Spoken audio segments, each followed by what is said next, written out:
Welcome to the 2023 Ultimate Video Game Tier List. Now, earlier on in the year, I already did the first half of the year. So this is going to include the second half of the year. I'm going to rejig certain things. We're going to look at how I ranked games in June or July whenever I recorded the first half. And then we're going to jump into all of the games that I played. It's an absolutely insane amount of games. I will try my hardest to tell you if I have beaten the game or if I haven't, or how many hours I put into it, just so you know, because I haven't beaten all these games. This year's been a bit of a weird year because of how many games I've played. I'm going to take a different approach next year. So over onto the tier list, we're just going to have a quick run through what I did earlier on in the year. Now, this is going to be a nice calm video, you know. It's Christmas time. Everyone's winding down for the end of the year. Hopefully, you know, maybe you got a couple of games to play around Christmas and you're listening to this while you're playing. This is what this video is for. Let's just sit back and relax.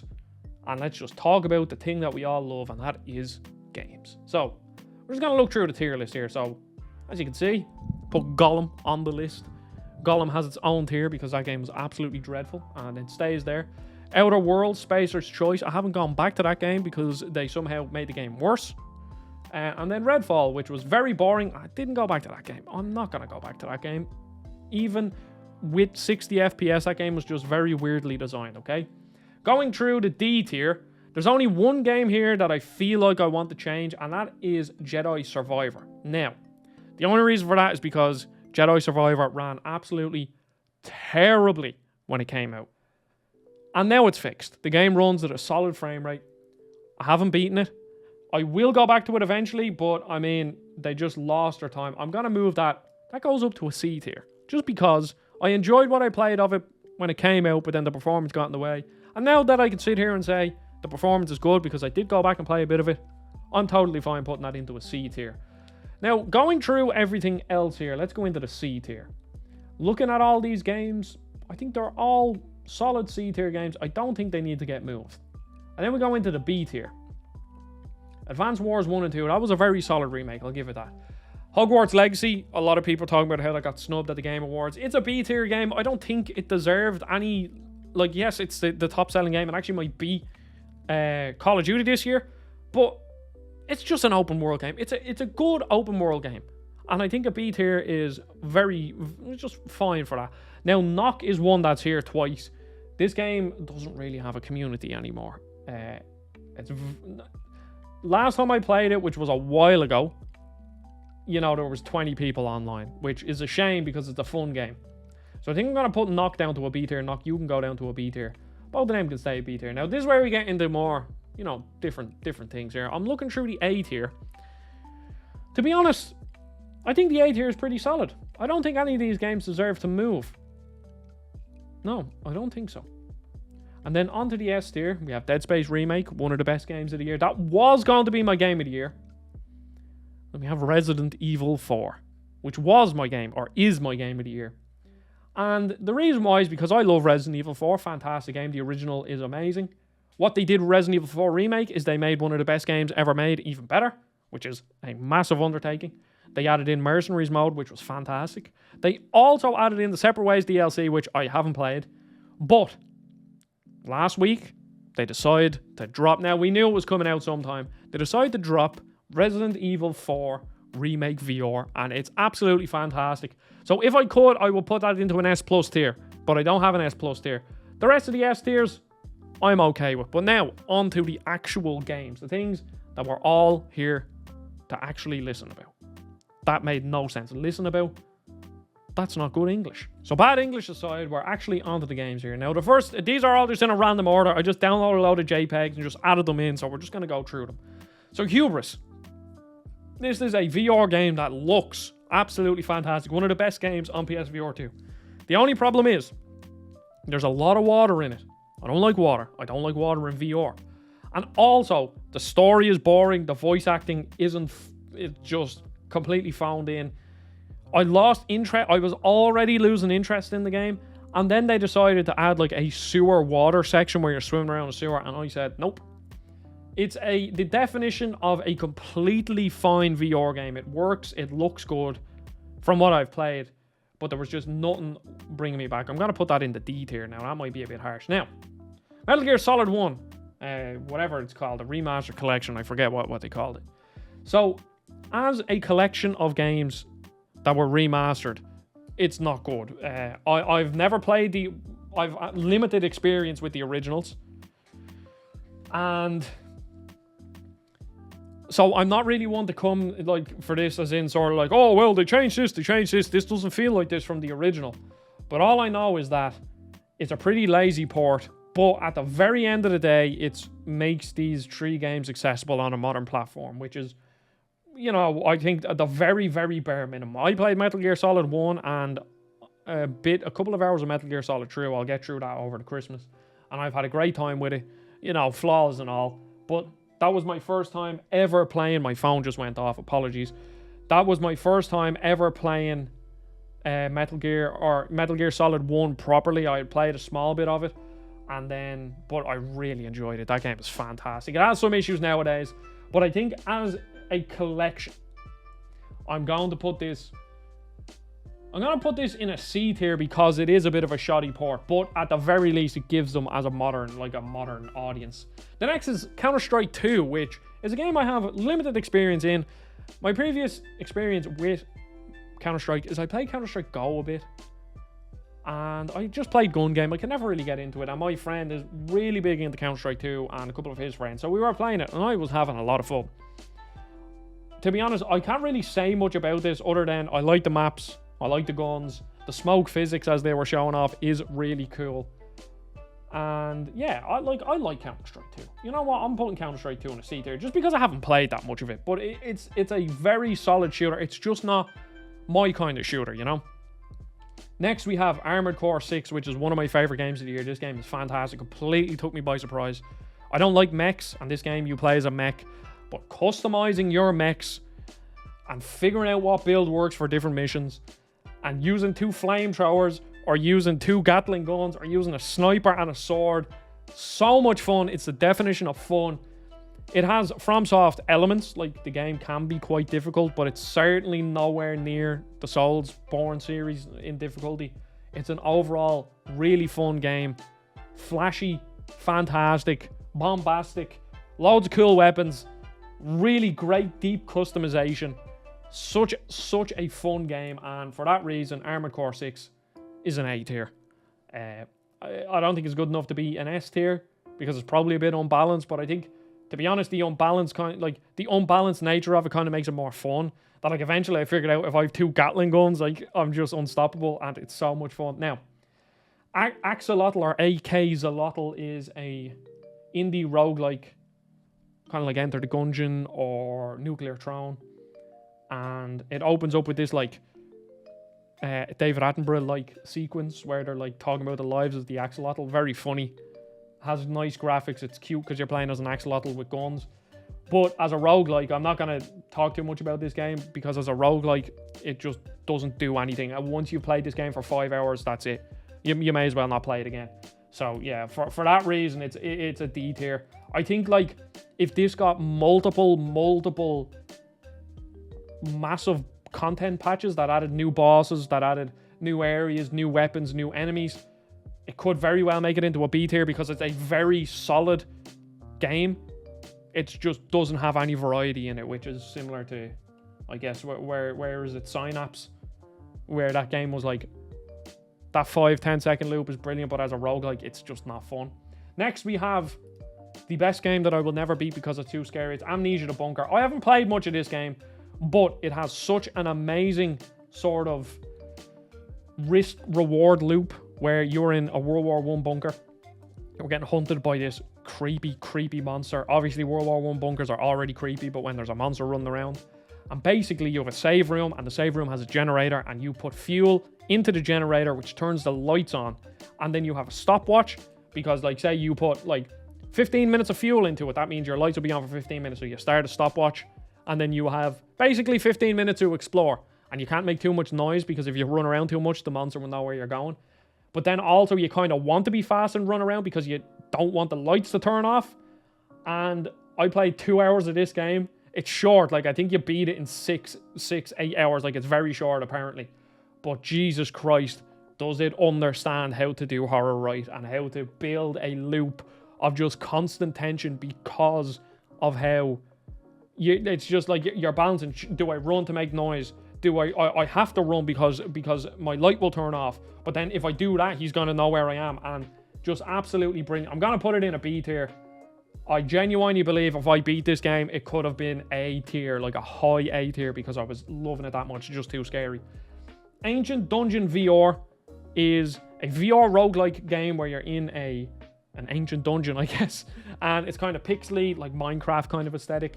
The enemies have like interesting physics, like the zombies actually react to your swords, like quite realistic, and like if a slime comes to you and you slash at them, you actually knock them back. Very fun VR game. I haven't played much of it. It's going to be in my next VR game. I've played maybe 2 hours of it, and I'm having a great time. I'm going to put it into a C tier. That very well could be a B or an A tier, though, by the end of it. Very, very, very easily. Hot Wheels Unleashed 2. Didn't play much of this. It's a solid C tier, if not a... Nah, do you know what? It's a B tier game, because... No, it's a C tier game. Because it's like... It's just so much content. So many cars. There was one car I had that was Snoopy on top of his doghouse, and that was a car with wheels. Fantastic, just super fun. I love kart racers. We don't get enough of them, and the first Hot Wheels Unleashed was very good, and this one's even better. That's all I can say about that. Ghost Signal. This game is a C tier roguelike VR game, kind of like a real-time FTL, where you choose what system you go to, and then instead of like doing this sort of like strategy kind of thing on your ship, you're controlling your ship with your hand, and there is strategy to it. So there's no like active movement. You like grab your ship and point where you need it to go to dodge the missiles, and then you can also aim where it's shooting and stuff.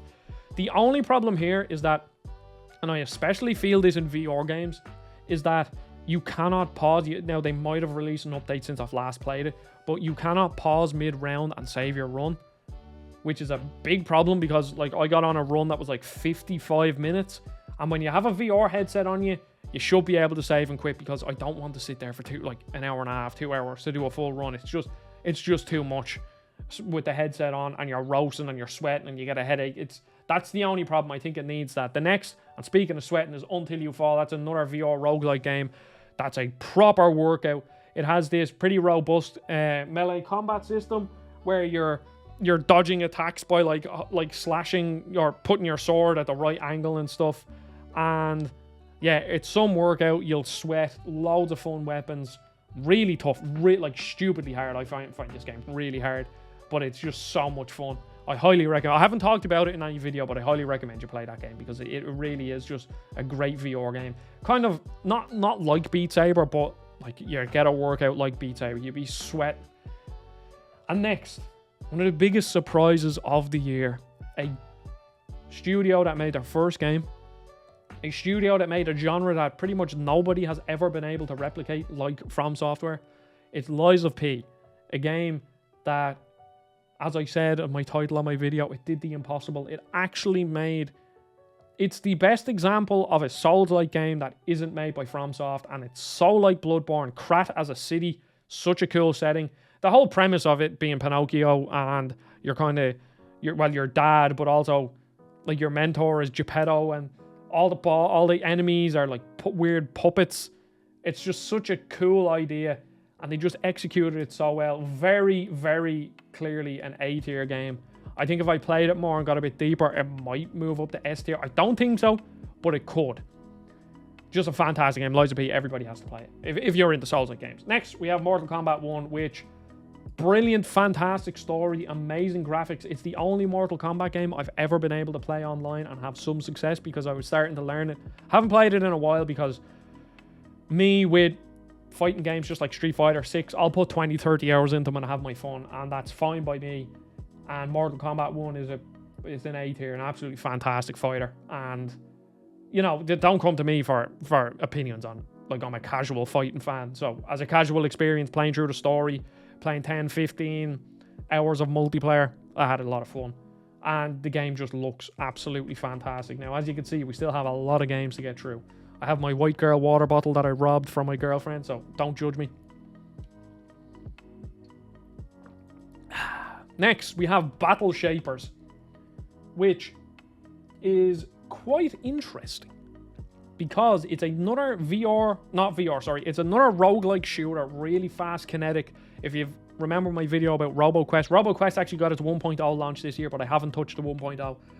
But it's very fast. It's kind of like, imagine a Doom kind of shooter, but set in this sort of robot-y world. You're fighting robots, and it just feels really fun to play. The only problem is it's early access. I'm absolutely awful at the game. I'm terrible. I haven't even managed to kill one boss in it. I don't know why. I just find the bosses ridiculously difficult.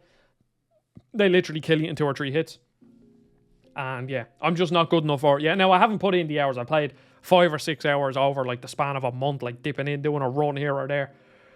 But I think this has this has the potential, just like RoboQuest, it has the potential to be an absolutely like a must-play roguelike. And for that, I will give it a B tier. Now again, I'm telling you the times, I'm just being completely transparent about how much time I put into most of these games, just to let you know, like, this isn't I've beaten every single one of these games and this is my final opinion on all of them. This is just a way for me to, you know, wrap up the year, talk about all the games I play, because there's loads of games that I don't make videos on that I play, and I just want to talk about them. So these tier lists, luckily I can save these, and you know, they're subject to change and stuff. So next we have Exo Prime, which is the weirdest game, one of the weirdest multiplayer games I've ever played. They locked modes, they locked maps, they locked different routes on maps, all behind story progression in a multiplayer game. And the way you get the story progression is by beating, like, after 10 matches you'll get this, after 5 matches you'll get this, after 15 matches you'll get this cutscene, and then that will unlock more. And the amount of people that played this game for 5 hours were like, yeah, it's fine, and then just gave up, and I don't blame any of them. Now, I did only put 20-ish hours into it, but I had a lot of fun. It was just such a weird game. Like, honestly, I had a lot of fun with this game, but I haven't touched it since. It's a C tier game. It's a solid multiplayer game.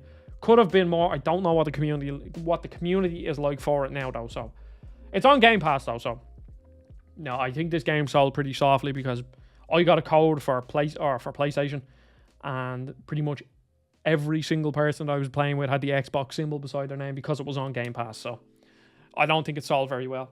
Well, I'm sure it did okay for them because it was on Game Pass, but I don't think it sold well. Next, we have No Man's Sky, specifically No Man's Sky VR. So this game launched on I think it launched on PSVR 2, or it was around the launch window.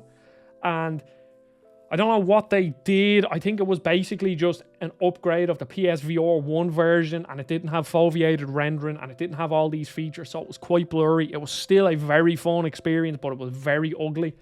And then one day around when Firewall Ultra released, they just said, feck it, we're gonna we'll put this patch out. They put this patch out, and by God, was this patch absolutely fantastic. This is one of the clearest and most beautiful VR games I have ever played.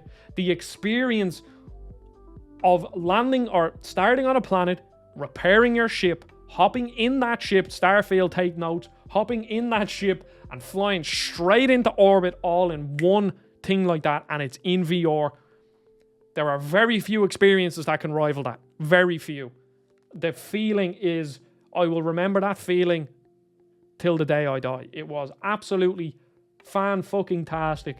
No Man's Sky is a game that I would play more if I had friends that played it. These sorts of games, I like survival games. I do. I genuinely do. But I want a friend to play them with. Maybe I can get a friend in to play them with me. But this game, I'm specifically talking about it as a VR experience. I did not play a flat screen.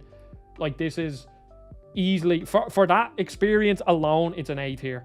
And it's just a fun game to exist in, where you're flying to a space station, getting a quest. Like, it's a survival game at the end of the day, but there's so much content in this now that it's like an absolute no-brainer. Like, it's truly, truly fantastic. And next we have Remnant 2, which is just a fun action RPG. The first one was brilliant.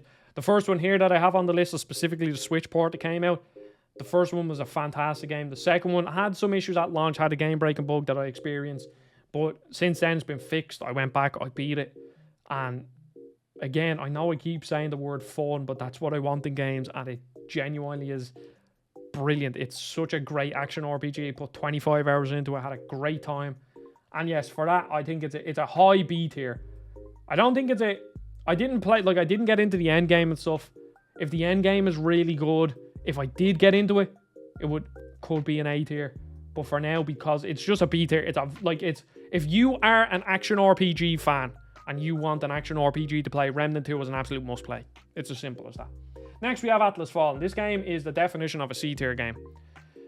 Doesn't really do much wrong, but doesn't really do much right. Very unmemorable. Decent combat system, which is the reason why it's in a C tier. I think if the combat system was bad, it would have been a D tier. But it's like, it's okay to traverse around the world. It's kind of fun. The combat system is fun. Fighting enemies is fun. The story, I don't even remember it. I don't remember any of the characters. But completely serviceable game. If you can get this game for 20 or 30 euro, like 20 euro, just buy it. It's fun. Everspace 2 is another action RPG. Very, very solid. This is a high C tier.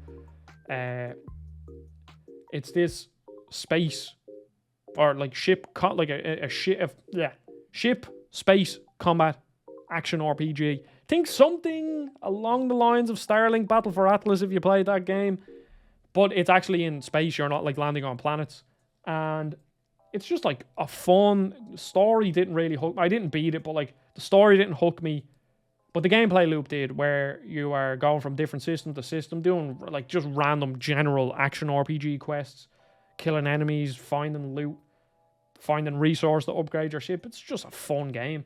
And next, one of the biggest surprises of the year, My Friendly Neighborhood. I'm almost certain this was made by one guy. I think so.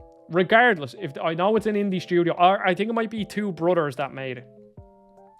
My Friendly Neighborhood is Resident Evil 7, set in an old TV studio of a basically Sesame Street, but in this universe called My Friendly Neighborhood. There's weird, the studio has been shut down for years. There's weird like signals coming from the satellite dish, and you are like a satellite technician that gets sent out. And you go in, you go to the lobby, and there's this sock puppet that's like trying to help you out. And as you go around, the enemies, it's creepy. It's a creepy game, but it's a comedy horror game. It's like the enemies are these puppets that, you know, are very reminiscent of, you know, Sesame Street or whatever. And instead of them saying like remember in Resident Evil 7, the baker dad, I forget his name.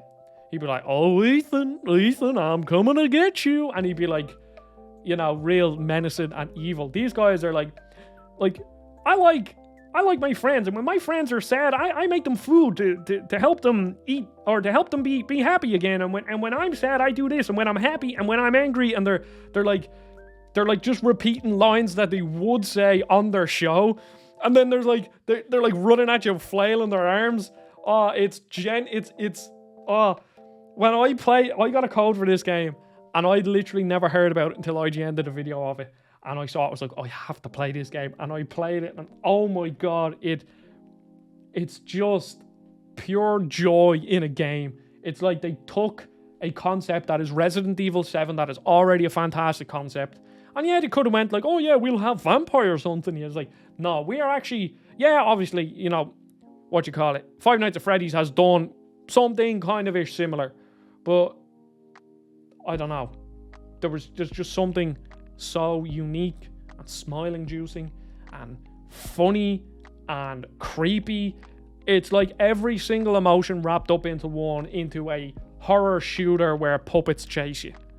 And they're not scary puppets, they're funny puppets. Just go out and play this game. It's brilliant. And next, we have Alien Hominid Invasion. I played this for Game Explained. Me and Tom did a review. And it's a roguelike game made by whoever made Alien Hominid. And again, I think this falls into the same category of having a fun loop for 5-10 hours, but then it just kind of falls flat. Like, as a roguelike, there isn't that much, or roguelite, I guess, if we're being pedantic. As a roguelite, it misses the mark. There's like small variations in runs, but you end up just doing the same thing over and over again with little variation.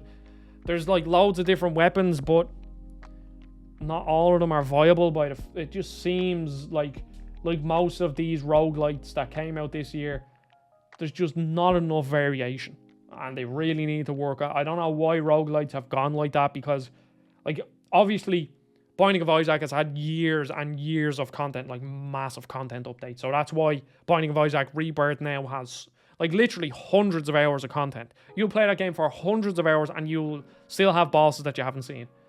And obviously Enter the Gungeon, loads of secrets, loads of cool weapons. But now it seems like they're all just, they understand how to make a core loop that is fun, but they don't know how to make a roguelite. Add roguelite elements to vary it up and make you want to come back for more. So for that, I think this is a very low C tier game. Because the art is fantastic. It's really funny. It's not a roguelite. And next we have Crash Team Rumble, which is a game I had a lot of fun with for 5 hours trying to go for the platinum. And then the last trophy, which I still don't have, is basically get a character to max level, which would have taken me, I think, like another 10-ish hours. And I just said, no, I'm done. I've had enough. The game doesn't really change. I know Spyro came into it recently, which I was kind of excited for because he was coming in at the Game Awards, and I was hoping that alongside that they would also announce a new Spyro game. That didn't happen. But I know, and Toys for Bob have come out and said the game just has failed to find an audience, which is a shame, but not surprising. So, yeah. Crash Team Rumble is a D tier game, unfortunately. And next we have Pikmin 4. A game that for a while I was loving. I went through the Pikmin series for the first time ever this year, and I loved them. Well, I loved 1, didn't like 2, really enjoyed 3, and I'd say I really enjoyed Pikmin 4, but I did a big long discussion with Jake on Game Explain on my channel, basically saying how it has an identity crisis, and it's like the time doesn't mean anything in Pikmin anymore, especially with the dungeons. I was literally probably an hour off 100% completion of this game, and I just didn't finish it. Or didn't 100% complete it. I beat the game and I did Olimar's story afterwards, which kind of showed me what I would want in a Pikmin game. Still a very fun game. Like, I really enjoyed it. But I think it's a B tier. I don't think it's anything more than a B tier. Firewall Ultra. I haven't gone back to this game since I made my video. It's a C tier game that, like, it runs fine. It looks fine. It plays good. There's just not really much taking it to the next level for me. I'll probably go back to it over Christmas because I'm playing loads of VR games. But there was nothing that wanted me to bring back. The progression was completely unrewarding at the start. The matchmaking was awful at the start. Now apparently that has been fixed. And then, like, I think there was a handful, maybe 3-4 new maps, and then the rest of the 8 or however many maps were all old maps, which I played Firewall 0 hour, so I already knew about them. Yeah, not great. Dredge, fantastic game. Very scary. It's a B tier. Could be an A tier, but I'm too afraid to play any more of it because it creeps the fuck out of me. Yeah, you don't... I think everyone knows I don't like water. Especially, I mean, it's literally like a Lovecraftian horror game. Some weird creature was haunting me in the middle of the water and I just said no. But what I played of it has a Resident Evil style inventory system. It's creepy. You're trying to, like, piece together what the feck is going on around this place. There was some random weird guy in a hood looking for weird evil fish on the side of a rock. I didn't know what he wanted, and I didn't want to know what he wanted. But yeah, it's really cool. Payday 3 is a D tier game. It didn't, from what I played, did not do anything to impress me. The matchmaking was busted. The gunplay felt maybe just okay. And yeah, I don't know. It just did not inspire anything in me. I'll be as simple as that. And Payday 2 got a boost in his numbers when Payday 3 was out. So I think that goes to show. The finals. B or A tier, B or A tier, B or A... It's an A tier. Okay, so the finals is an A tier game, based solely on the fact that it is the most fun I have had in a multiplayer shooter since probably Overwatch 1 came out. I love it. Now, as a competitive game, I'm not sure how it will last. The game is quite broken. There's just... Since it has fully destructible environments, there's loads of different things that you can do that kind of break the game. Like, you can put one of the capture points on, like, a jump pad, and then nobody can capture it. You can blow up buildings, which isn't broken, but it just adds a lot of unpredictability to the game, which I do like, but the game is it's chaos. And then, like, I think when it comes to the balance, there's this, like, build for the light guy that goes invisible, that has a double barrel shotgun, can one-tap you. They also have a knife, like TF2, the spy in TF2, where they can one-shot you. The heavy guy has a flamethrower, rocket launchers. like you can come up against a team of people that have 3 mines each. So anytime you're going to attack the point, there will be an 2 explosive mine, or 3 explosive mine, 3 gas mines, 3 other mine, and then you literally cannot get on the point because you're just dead if you go anywhere near it. And like with the gas, if you shoot the gas mines, they blow up leaving gas, and you can't go in and capture it. Now you can neutralize the gas with fire, but if you neutralize the gas with fire, then you can't go in because you'll get burned by your own fire, and there's loads of things that need to be balanced. But as a casual multiplayer game, I said it in my review, if you are looking for a game to sit down over Christmas and play with your friends and just have an absolute feck ton of fun, this is the game for it. Brilliant, brilliant multiplayer game. In Stars in Time is a very good game. I'll give it a B tier.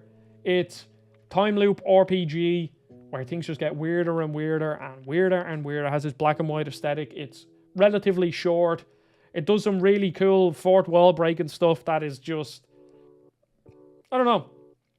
It's just a very unique game. Now, bear in mind, I haven't played Undertale. I'd imagine this takes a lot of inspiration from Undertale, but I've never played it. So a lot of the stuff in this game mightn't be new to you if you've maybe played Undertale. I'm not sure. But it is a very good RPG. Bang on Balls Chronicles. I don't know why I put this in because I haven't played much of it. So I'm not even going to put it on the list. I just want to talk about it. You play as a ball. You run around these. It's like an open world-ish platform. Well, not open world. Massive level platformer. Think of something like Mario Odyssey or something. And the first level, you're a ball that's an English flag that is in Viking territory, and you're killing Swedish and Danish balls that have flags on them, and you're collecting stuff, and all the trophies are to fart in different places. It's just fun. It's funny. I can't rank it. I haven't played. I really have not played enough. I can't rank it. Arizona Sunshine 2 is a C tier. I have no want to beat this game. I'm about 35% in. That's what my PlayStation clock says. That's maybe 3-4 hours, and there's not much variation in gameplay. The weapons feel cool, and the zombies explode.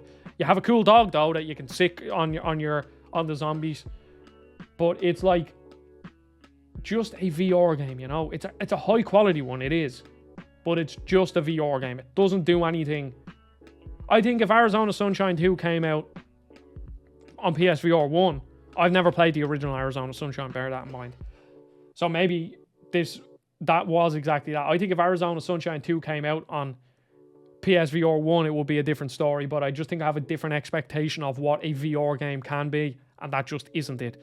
Like, the guns feel good, the gore is good, you obviously have a cool dog that you can interact with and you can throw a ball for him, which is really cool. You can put different hats on him. Mine had a little hard hat on him.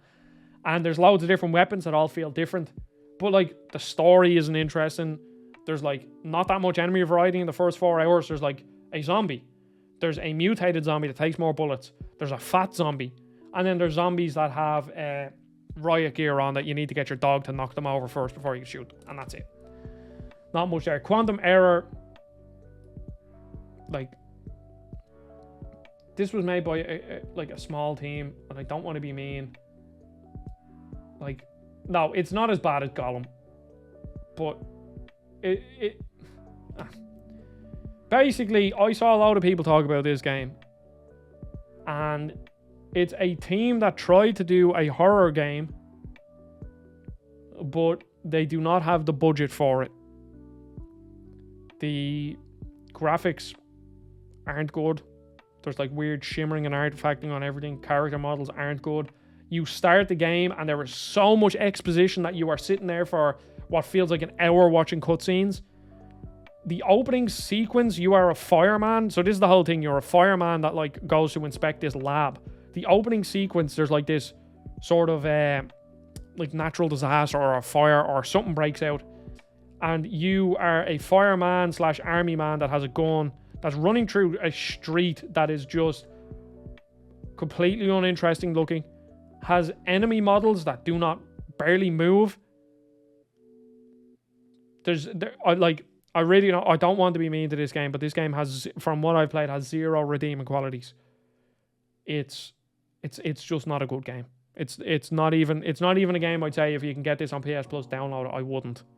It's just not good. And I feel like this is the bad thing, is like I feel bad saying that because these people, it's like they bit off more than they could chew. and the checkpoint system is weird.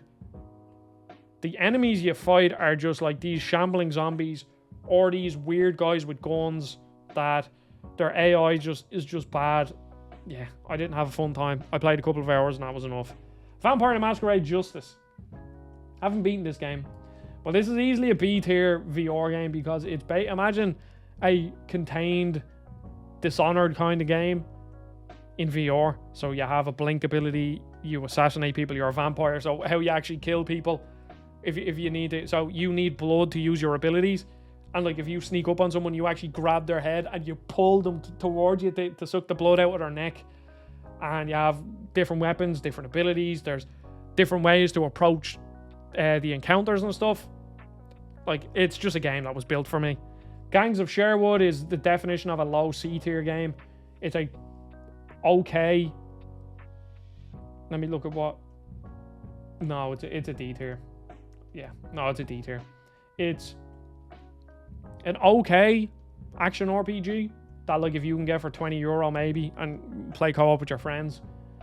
But I played through one playthrough, and now the characters do have different abilities. They all play different, which I really appreciate. But like, it was just a bit easy and a bit unremarkable, I guess is the word I'm looking for. Yeah, just unremarkable. Totally fine. Get it on game if it's on Game Pass or PS Plus. It's probably worth a download. It gives off Lord of the Rings War in the North or the PS2 movie games, which is why I enjoyed playing it to some extent. But if you don't have any nostalgia or want a game like that, then you won't find any fun here. And then next we have Red Dead Redemption 1 on the Switch, specifically. Now, this is a B tier game for me because Red Dead, I'm not a massive fan of Rockstar games, but Red Dead, I can appreciate how high quality Rockstar games are, okay? And I think we can all say that. But this brings a game to a and actually, do you know what? No, it's an A tier. This brings a game that was never accessible on Nintendo hardware to Nintendo hardware.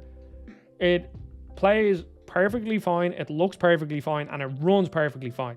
So they did the very bare minimum, but at the very least, it runs, looks, plays fine, and you can also play this game on a whole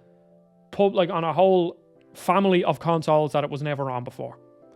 On the PlayStation, it's a bit of a different story, but on the Switch, this is easily an A tier game because it's so high quality and it's a good port. Now, Sea of Stars, I gave this a mind blowing on Game Explain, and this is one of my favorite games of the year, and it's going right up there in S tier. So what it is, indie inspired or 16-bit era inspired JRPG, but what it does is that it's about a 30-hour long game, but it's contained, and the main characters aren't very memorable, but the side, like the cast of characters around them are very memorable. It's a typical, journey of, we have to save the world from impending doom. But it's like they took Chrono Trigger or one of these styles of games and just said, let's pace it to almost perfection. Let's not have random encounters. Let's have a combat system that is like Mario, like the Mario RPG series, which is my favorite way to play turn-based games because it gives you that extra bit to just, do in combat. And also, let's give it one of probably the best looking pixel art styles I've ever seen and have this insane lighting system.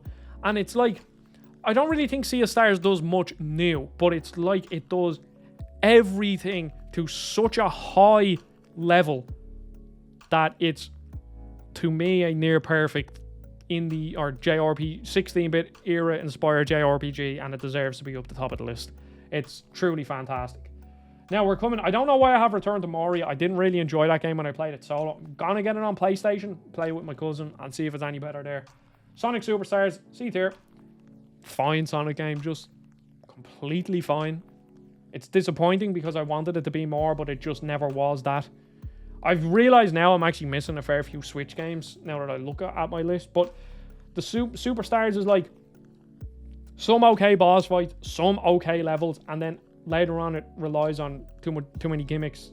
I don't think the game particularly looks that good. It looks fine. Again, everything about the game is fine, but it doesn't go above fine. It's like, if you like Sonic, buy this game. If you are interested in Sonic, buy this game at a cheaper price, but don't go into this expecting this to be Sonic's next 2D. Like, don't expect this to be Sonic Mania, because it isn't. And now we're on to Starfield, one of the most controversial games of the year. So, I enjoyed what I played at Starfield, but about 40 to 50 hours into it, okay? And up until then, what I said in my video was like, the story and quest lines are very good, but it's not a Bethesda game. There's no open world exploration. You're fast traveling. It feels like a Mass Effect game rather than, you know, Skyrim in space, which I guess is, you know, maybe wrong for me to expect that. But like, when I play a Bethesda RPG, I have a one connected open world that I can explore rather than just constantly in menus, because eventually, after 40, 50 hours when I was doing quests, I was like, it's pointless flying around, so I may as well just fast travel to everything. And then you just realize you're playing the game in menus, and that's not what I want from a Bethesda RPG. It's a fine game. Maybe in the future when I go back to it, I'll maybe get a different appreciation for it, but it did not give me that Bethesda feel. It didn't leave me with that Bethesda feel, should I say. At one point I had that Bethesda feel, but then the cracks started to show. I was fast traveling to this location to talk to this person, to fast travel to the next location to kill an enemy, to fast travel back to where I was. And you're like, where's the world? Where's the cohesion? Where is, you know? That's the main thing for me. It doesn't feel like a Bethesda RPG. It's a fine game, but that's about it. Next, Mario Wonder. This is an A tier game. I don't think it's an S tier. Is it an S tier? No, I don't think it is. It's bordering an S tier because it's the best 2D Mario game ever made, without a shadow of a doubt. It looks fucking beautiful. The Wonder Seeds give you some absolutely fantastic, like, just complete 180 or 180 turns, 360 turn, to put you exactly where you were in the first place, but complete 180s on levels and gives you all these just mad stuff, and you never know what's going to happen next. Whereas previous 2D Mario games, it was Ice World. Okay, we'll go to the Fire World next, and like, yeah, they're fun, they're mechanically well-made games, but you're just sitting there like, I've seen this all before. But Mario Wonder didn't give you that. For that reason, it's an A tier. Borderlands 3 on the Switch, I think, is a solid C tier. It's not an amazing port. It's impressive that it runs okay on it, but it's not an amazing port. It's fine. The game itself is brilliant, like an A tier game, but the port itself drops it. But it's still, you know, I think it's, if anybody has ever played the Borderlands 2 Vita port, it's better than that by a bit.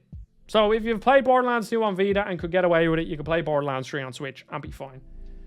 Next we have Immortals of Avium. This game is D tier, and the reason why it's D tier is because it runs like absolute arse. This is, I've heard some people, like, the game didn't sell well. I heard people like, oh yeah, this game's really underrated.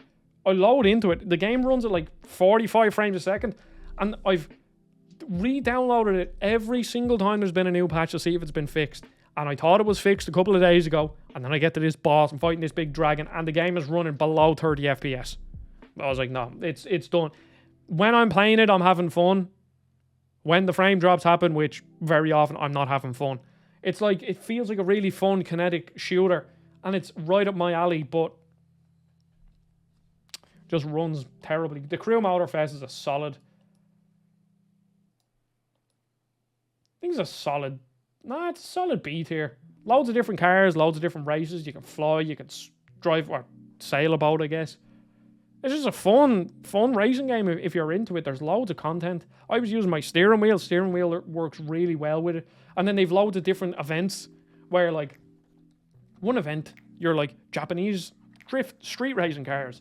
And another event is like classic American cars. And then another event, and you're like getting bits of like the history of these, of like the culture around all of these things, which is cool. One of the things that Gran Turismo 7 did is where they give you history about like Japanese hatchbacks or American muscle cars, and I enjoy that. So yeah, the Crew Motorfest is very, very good, very fun racing game. And then the final game on the list, which actually isn't the final game because I have to go add a couple more to this list because I forgot about them, is the AFC 24, which I think it's a C. Like, it's a C tier game. It's a fun game, but they don't understand power creep.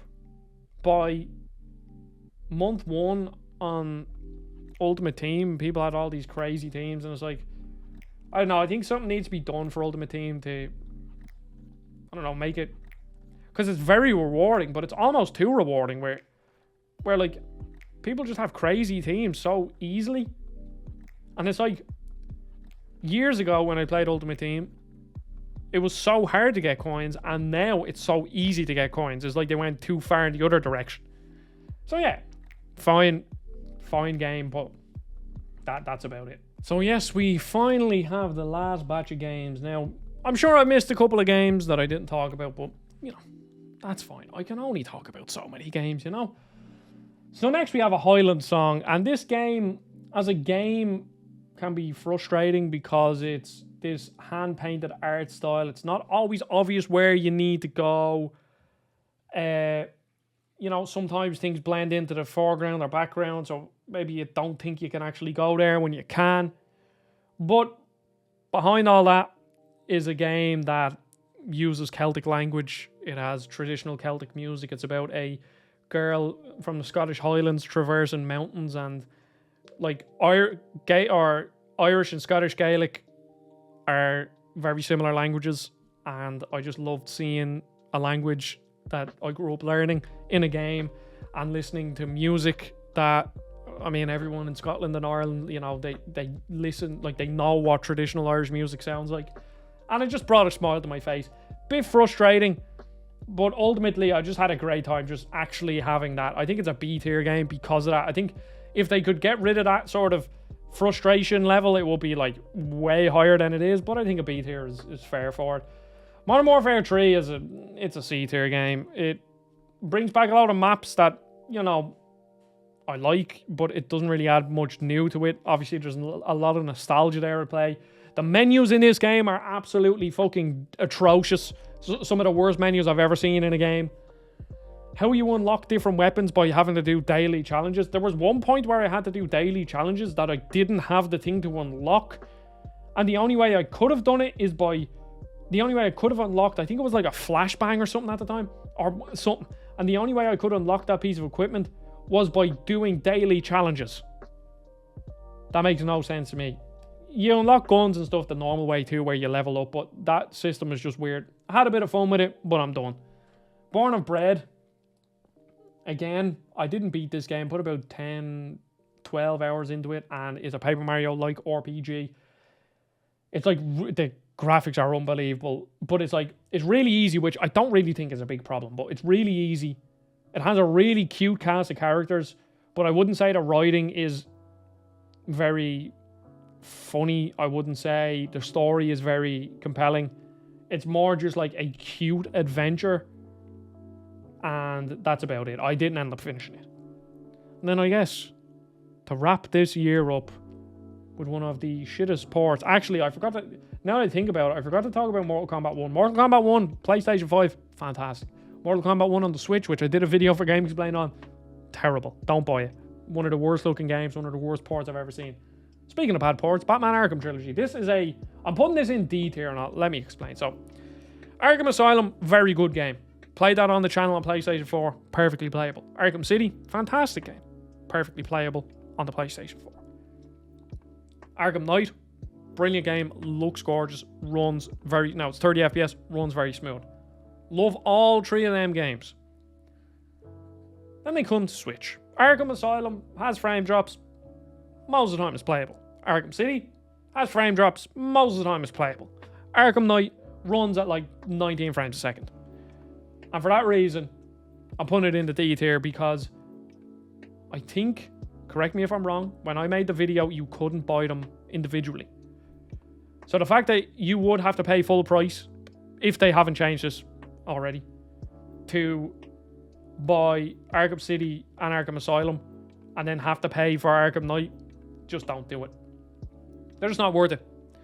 If you could buy them individually, then it's fine. But as a package, no. So there's the tier list. There's a lot of games. I'm going to take a different approach next year. This year, like just looking at this list, like Tears of the Kingdom didn't beat, puts 50, 60 hours into it. Let me go through here. Diablo 4 didn't beat, put 35 hours into it. Hi-Fi Rush, got halfway through, stopped playing. Moss, 3/4 way through, stopped playing. Lies of P, 3/4 way through, stopped playing.